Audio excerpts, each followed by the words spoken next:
Hello guys, welcome back to my channel భవ్యతో ముచ్చట్లు.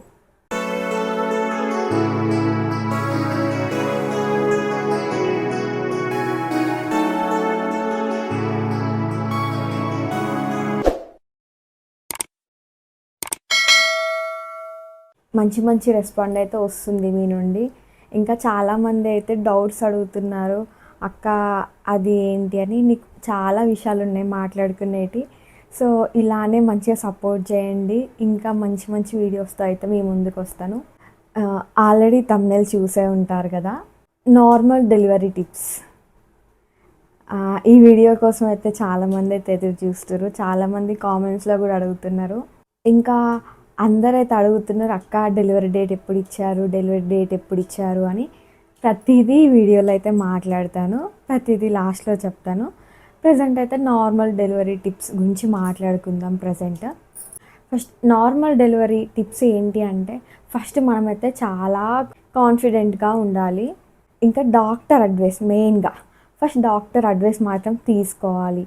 Daily exercise చేయాలి, వాకింగ్ చేయాలి, ఇది మాత్రం పక్కా. ఎవ్రీడే ఒక 2 అవర్స్ కానీ, అంటే మార్నింగ్ ఒక 1 అవర్, మార్నింగ్ కుదరకపోయినా ఆఫ్టర్నూన్ లంచ్ 1 అవర్ కానీ, నైట్ తిన్నాక ఒక 1 అవర్ వాక్, డైలీ వాక్ మాత్రం పక్కా ఉండాలి. ఇంకా working, physical activities, physical exercise. ఇప్పుడు ఇంట్లో నార్మల్గా ప్రెగ్నెన్సీ టైంలో మనం బరువులు లావట్టకూడదు, ఎలాంటి వర్క్ చేయనియరు ఫస్ట్ నుంచి 3rd మంత్ వరకు. సో ఆల్మోస్ట్ 5th మంత్ కూడా ఎలాంటివి చేయనియరు. సో 3rd ట్రైమిస్టర్లోకి వచ్చాక ఏంటంటే మనకి 8th మంత్ స్టార్ట్ అయ్యాక లిఫ్ట్ క్యారీ చేయొచ్చు, బరువులు మోయొచ్చు, వర్క్స్ కానీ చిన్న చిన్న పనులు ఇంట్లో.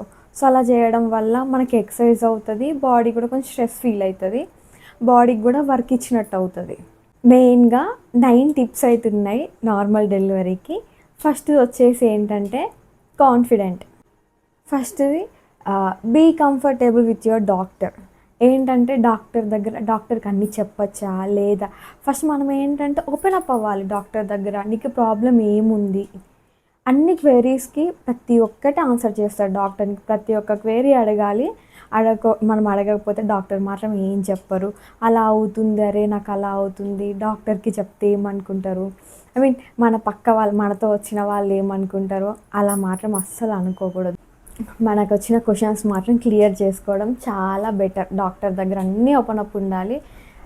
వాళ్ళైతే ప్రతి ఒక్క దానికి ఆన్సర్ చేస్తారు. ఇంకోటి సెకండ్ది వచ్చేసి స్ట్రెస్ చాలా ఫీల్ అయిపోతాం మనం ఈ 3rd ట్రైమిస్టర్లో. నెగిటివ్ ఇంపాక్ట్ అనేది ఉండకూడదు అసలు ఈ టైంలో. ఎందుకంటే మనం స్ట్రెస్ ఫీల్ అవ్వడం వల్ల మన మీద నెగిటివ్ ఇంపాక్ట్ చాలా పడుతుంది. సో మనం ఎప్పుడు స్ట్రెస్ కానీ, ఎక్కువ ఆలోచించడం కానీ, ఎలా జరుగుతుందేమో, అలా సి సెక్షన్ అవుతుందా, నార్మల్ డెలివరీ అవుతుందా అని ఆ టెన్షన్ పెట్టుకొని స్ట్రెస్గా ఫీల్ అవుతాం కదా. ఆ స్ట్రెస్ అనేది ఫస్ట్ మనం పక్కన పెట్టాలి. పక్కకు పెడితేనే మన బాడీ అనేది రిలాక్స్గా ఉంటుంది, మన మైండ్ కూడా పీస్ఫుల్గా ఉంటుంది. థర్డ్ది వచ్చేసి ఎమోషనల్ సపోర్ట్. ఈ ఎమోషనల్ సపోర్ట్ ఏంటంటే, just go for a walk with your husband or with your sister, లేదా మీ బ్రదర్, లేదా విత్ ఫ్రెండ్స్, లేదా అమ్మతో కానీ డాడీతో కానీ. సో ఏంటంటే మనం వాక్కి వెళ్ళడం, ఎమోషనల్ సపోర్ట్ అనేది మనకు పక్కా అవసరము ఈ 3rd ట్రైమిస్టర్లో. అంటే మనం ఏమనుకుంటామంటే ఎమోషనల్ సపోర్ట్ ఎలా అంటే, ఎమోషనల్ అంటే మరీ ఎమోషనల్ అలా కాదు, జస్ట్ మనకు ఒక సపోర్ట్, నేనున్నా అనే తోడు. అలా నేనున్నా అనే తోడు మన ఇంట్లో వాళ్ళే ఇవ్వగలుగుతారు, బయట వాళ్ళైతే అస్సలు ఇవ్వలేరు. మెయిన్గా మదర్ కానీ, ఫాదర్ కానీ, హస్బెండ్ కానీ, బ్రదర్ కానీ, సిస్టర్ కానీ, ఫ్రెండ్స్ కానీ. సో అలా డైలీ ఒక వాక్, ఒక 1/2 అవర్, ఒక 1 అవర్ అలా వాక్ చేస్తూ మనకున్న క్వశ్చన్స్ కానీ, మనకేమన్నా ఉంటే కానీ డౌట్స్ క్లియర్ చేసుకోవడం చాలా బెటర్ ఈ ఎమోషనల్ సపోర్ట్లో. వాక్ అంటే వైల్ వాక్ చేసుకుంటూ మనకు అది అడగొద్దా అని అప్పుడు ఆలోచించము.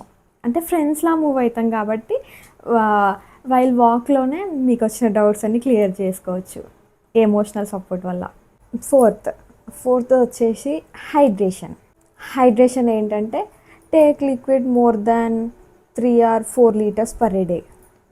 సో ఈ లిక్విడ్స్ అనేది చాలా ఇంపార్టెంట్. ఏ డెలివరీకైనా, నార్మల్ డెలివరీకైనా, సి సెక్షన్కైనా లిక్విడ్స్, వాటర్ అయితే కంపల్సరీ. కొంతమందికి ఏంటంటే ఎక్కువ వాటర్ తాగరు. ఆ వాటర్ తాగని వాళ్ళు జ్యూసెస్ కానీ ఇంకా వేరే లిక్విడ్స్ కానీ తీసుకోవడం చాలా బెటరు. ఎందుకంటే హైడ్రేషన్ లేకపోతే లోపల వాటర్, బేబీకి వాటర్ అనేది తగ్గిపోతుంది. సో వాటర్ కంటెంట్ తగ్గిపోవడం వల్ల సి సెక్షన్ చేసే ఛాన్సెస్ ఉంది. సో వాటర్ లేవు నీకు అని డాక్టర్ చెప్పేస్తారు, వాటర్ లేవు వెంటనే ఆపరేషన్ చేయాలి, బేబీకి ఇబ్బంది అయిపోతుంది.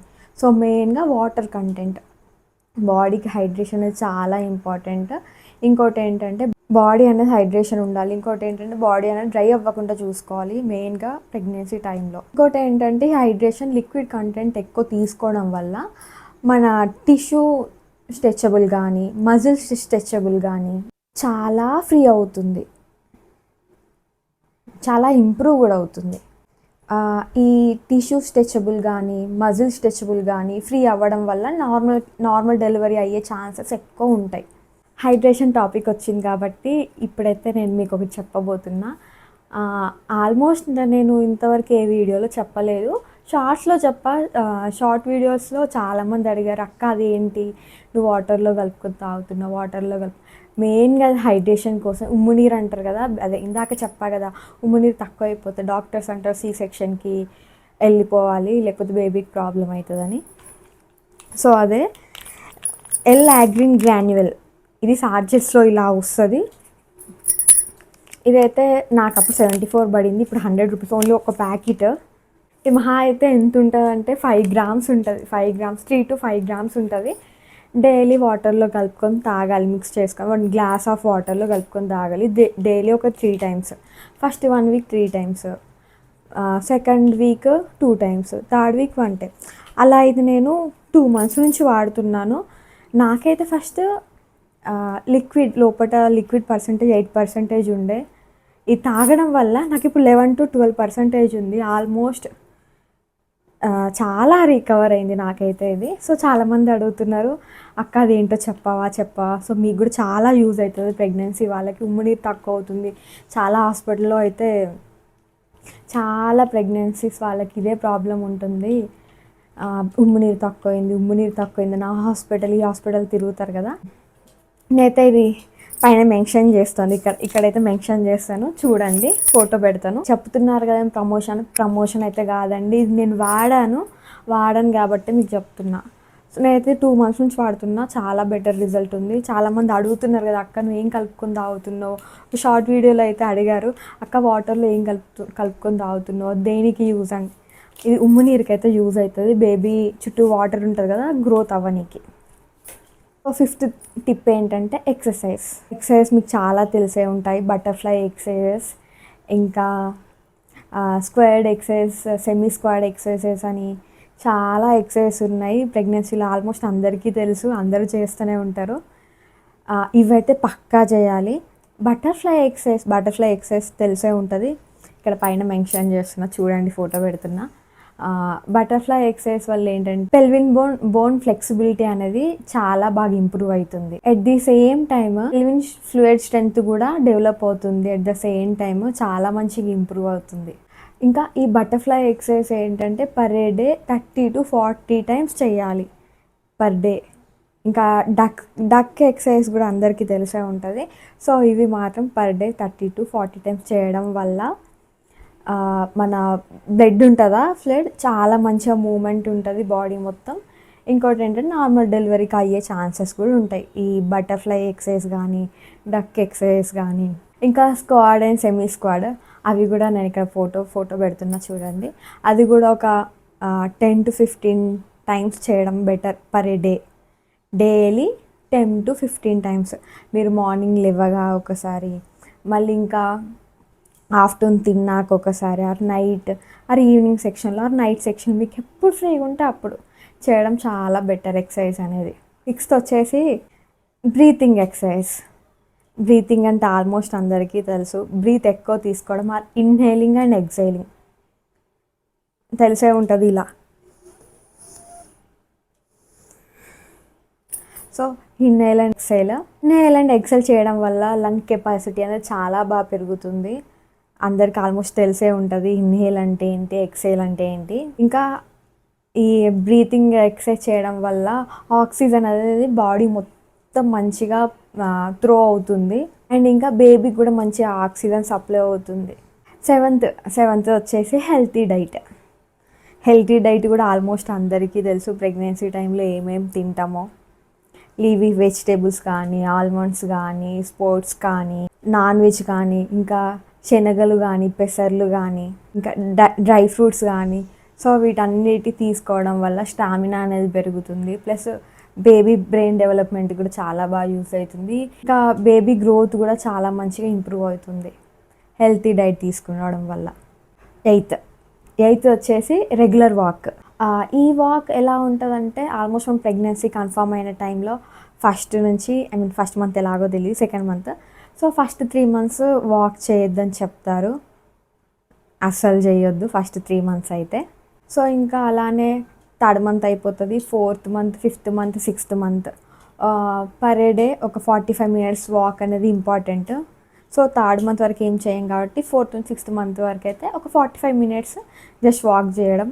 ఇంకా నెక్స్ట్ వచ్చేసి 7 to 9 థర్డ్ ట్రైమిస్టర్లో అయితే morning 1 hour, night 1 hour or lunch తర్వాత ఒక 1 hour వాకింగ్ అనేది పక్కా. మనం వాక్ చేయకుండా కూర్చున్నాం అనుకో, మన లెగ్స్ ఉంటాయి కదా, కాళ్ళు స్వెల్లింగ్ వచ్చేస్తాయి ఈజీగా. సో వాక్ చేయడం వల్ల స్వెల్లింగ్ అనేది చాలా తగ్గుతుంది. ఇంకా అందరికి కూడా డౌట్ ఉండొచ్చు, అక్క స్వెల్లింగ్ వస్తుంది బాగానే, స్వెల్లింగ్ ఎలా తగ్గించుకోవాలి? నా దగ్గర అయితే ఒక టిప్ ఉంది. నేనైతే పడుకుంటప్పుడు డైలీ పిల్లో ఉంటుంది కదా, పిల్లో లెగ్స్ కింద పెట్టుకొని పడుకుంటా. ఒక పిల్లో హైట్ సరిపోతే 2 pillows మీ హైట్ని బట్టి పెట్టుకోండి. అలా ఒక 1 week కూడా కాదు, ఒక 2-3 daysలో మీకైతే రిజల్ట్ అయితే వస్తుంది మంచిగా. ఎందుకంటే నేను ఫేస్ చేశాను, నేను వాడినా కాబట్టి మీకు చెప్తున్నా. కాళ్ళు వాపులు వస్తాయి కదా ఈ టైంలో, అవి మాత్రం మంచిగా తగ్గుతుంది. అంటే నార్మల్ ఎలా ఉన్నాయో మన కాళ్ళు అలానే ఉంటాయి డైలీ, ఇట్లా వాపులలాగా ఉండవు. కాళ్ళు అయితే చాలా అందరూ ఏంటంటే మసాజ్ చేయించుకుంటే తగ్గుతుంది, ఎన్ని చేయించుకున్నా తగ్గదు సీరియస్గా. అది మాత్రం మనం డైలీ వాకింగ్ చేయడం వల్ల, లేదా మనం పడుకునేటప్పుడు నైట్ పిల్లో పెట్టుకోవాలి లెగ్స్ దగ్గర, కాళ్ళకి లెగ్స్ దగ్గర పిల్లో పైన లెగ్స్ పెట్టుకొని పడుకోండి, వాపులు అనేది చాలా తగ్గుతాయి. లాస్ట్ 8th అయితే అయిపోయింది, ఇప్పుడు 9th అడ్క్వేట్ స్లీప్. సో మనిషికైతే స్లీప్ అనేది చాలా ఇంపార్టెంట్. మెయిన్గా ప్రెగ్నెన్సీ వాళ్ళకైతే స్లీప్ అయితే అసలు ఒక వరం అనుకోవాలి నిజంగా. స్లీప్ అయితే చాలా ఇంపార్టెంట్. అసలు మనకి ఈ టైంలో అసలు నిద్ర రాదు, ఎంత పడుకున్నా నిద్ర రాదు, బట్ పడుకోవాలి. అట్లీస్ట్ మనకి 8 hours స్లీప్ ఉండాలి నైట్ టైంలో పక్కా. ఆఫ్టర్నూన్ ఒక లంచ్ తర్వాత 1-2 hours రెస్ట్ ఉండాలి పక్కా. మనకి నిద్ర వచ్చిన రాకపోయినా ఒక 1 hour పడుకొని ఇంకో 1 hour రెస్ట్ తీసుకోండి. ఈ రెస్ట్ తీసుకోవడం వల్ల ఏమవుతుందంటే ఈ ప్రెగ్నెన్సీ టైంలో మనకు ఈ 9th monthలో బాడీలో ఏమన్నా రిపేర్ అయిన సెల్స్ ఉంటాయి కదా, టిష్యూస్ కానీ మన డ్యామేజ్ అయిన సెల్స్ ఉంటాయి కదా, డ్యామేజ్ అయిన టిష్యూ రిపేర్ కానీ సెల్యులర్ రిపేర్ కానీ యూజ్ అవుతుంది చాలా బాగా మనం పడుకోవడం వల్ల, రెస్ట్ తీసుకోవడం వల్ల. అర్థమైంది కదా, 9 tips అయితే చెప్పాను. స్లీప్ అనేది చాలా ఇంపార్టెంట్. ఇంకోటి 9 tips చెప్పడం అయిపోయింది. నార్మల్ డెలివరీ అవ్వనీకైతే నేను టిప్స్ చెప్పాను. ఎవరైతే ఈ టిప్స్ అవాయిడ్ చేయాలి అంటే అవి కూడా చెప్తాను. అక్క మీరు చెప్పారు కదా, మేము చేసాము, నాకు ఇలా అయిందని మాత్రం చెప్పకూడదు. ఎవరెవరైతే ఇప్పుడు చెప్పిన టిప్స్ ఫాలో అవ్వద్దంటే హై రిస్క్ ప్రెగ్నెన్సీస్ ఉంటాయి కదా, ఎవరైతే డాక్టర్ చెప్తారా మీరు చేయొద్దు ఇవన్నీ అని, వాళ్ళు మాత్రం అవాయిడ్ చేయాలి. బీపీ ఎవరికైతే ఎక్కువ ఉన్నదో వాళ్ళు మాత్రం ఈ ఎక్సర్సైజ్ నేను చెప్పింది చేయకూడదు. బీపీ ఉన్న వాళ్ళు కూడా ఇలాంటివి ట్రై చేయకూడదు. ఇంకోటి ఏంటంటే దీనివల్ల మిస్క్యారీస్ అయ్యే ఛాన్సెస్ కూడా ఉంటాయి కొంతమందికి. హై రిస్క్ ప్రెగ్నెన్సీ వాళ్ళు కూడా ఇవన్నీ చేయకూడదు. ఇంకోటి ఏంటంటే కొంతమందికి ఉమ్ము నీరు కూడా ఎక్కువ ఉంటుంది, ఎక్కువ ఉన్న వాళ్ళు కూడా ఇలాంటివి ఏం చేయకూడదు. ఇంకోటి ఏంటంటే మన పిండం అంటే గర్భసంచి అంటారు, గర్భసంచి వీక్ ఉన్న వాళ్ళు, ప్రెగ్నెన్సీ ఎవరికైతే ఫెటల్ అనేది చాలా వీక్ ఉంటుందో వాళ్ళు కూడా ఇందాక నేను చెప్పిన ఇవన్నీ ఏమీ చేయకూడదు. అక్క మీరు చెప్పారు కదా నేను చేశాను అలాంటివి మాత్రం చెప్పకండి. సో నేను ఇప్పుడే చెప్పా కదా ఎవరెవరో చేయొద్దు, వాళ్ళు మాత్రం ఇవన్నీ ఏం చేయకూడదు. నార్మల్ డెలివరీ టిప్స్ అయితే అయిపోయింది. ఇందాక నేను స్టార్టింగ్లో చెప్పా కదా అక్క మీ డెలివరీ ఎప్పుడు ఏంటి అని, అదంతా అయితే నేను నెక్స్ట్ వీడియోలో చెప్తా. అంతవరకు నా వీడియోస్ని అయితే ఫాలో చేయండి, సబ్స్క్రైబ్ చేసుకోండి, మీ సపోర్ట్ కూడా ఇవ్వండి. దెన్ సైనింగ్ ఆఫ్ భవ్యతో ముచ్చట్లు.